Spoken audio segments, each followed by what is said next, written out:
Are you crazy to be buying your first house in this market? Or is now a good time to buy?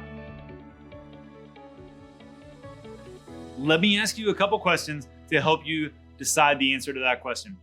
First, do you have a reason to buy right now? Or is it speculation? If you're speculating on the market, I think that is tough to do. It's really tough to know what's going to happen moving forward in the market. Because if you think back to 2011, who was buying houses then? Basically no one, yet it was one of the best times to possibly buy.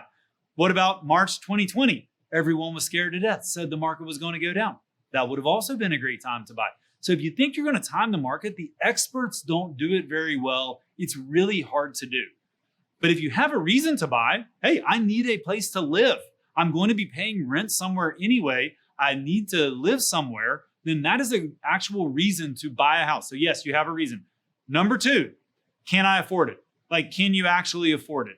Not if you're in a sales job and you have your absolute best month ever, can you make your mortgage payment? Or you're paying only interest on all of your credit cards and you can't get your debt paid down and you're stretching yourself to the limit. But can you actually afford the monthly payment and the down payment on the house? If you can afford it, then you're not putting yourself in a bad financial spot month to month, because you're going to have that housing cost moving forward one way or another. And there are ways to answer that question to make it better for yourself. We've talked about house hacking on here. To get a roommate, if you're thinking about buying your first place, I love having a roommate. I love having a couple of roommates. I love having a second unit in the property, having other people pay that mortgage for you. They're helping you pay down your equity. You own the house and you've got freedom from a financial standpoint on it. So question number two, can you afford it? Question number one, do you have a reason to buy? And question number three, what do you think about the long-term health of the Atlanta market?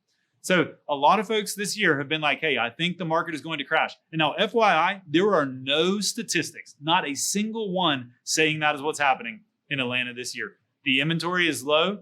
Prices are the same as they were last year. They've continued to head up these last couple of months. So that is not happening. But I hear a lot of people say that. I think the market's going to crash. Or is the market going to crash? Well, if you're thinking about buying a house, are you thinking about the next 3 months? Or are you thinking about the next 5 to 10 years? And I'd ask yourself that question. Over the next 10 years, what do you think about the Atlanta market? What do you think about real estate value in Atlanta?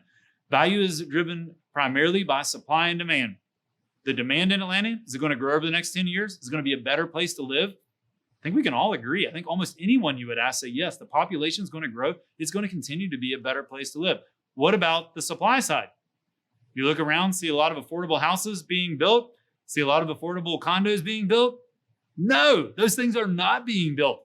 The supply relative to the demand is expected to have a serious mismatch. And for that number to continue to get worse, we honestly have the bit of affordability and affordable housing crisis going on right now in Atlanta, where you can see in the future, there's going to be even less affordable housing available.